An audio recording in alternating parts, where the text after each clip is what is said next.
Looking forward to tomorrow. It's Valentine's Day, and whether you want a romantic night with a significant other or just want to have fun, there's some places for you around town.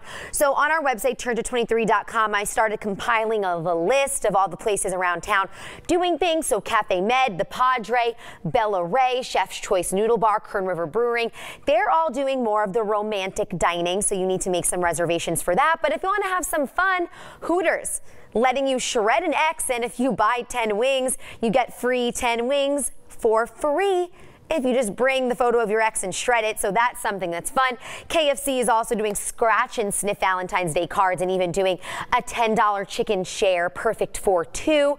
And if you know of any other things happening around town, let me know. I'll add it to this list. Again, it's on our website, turnto23.com.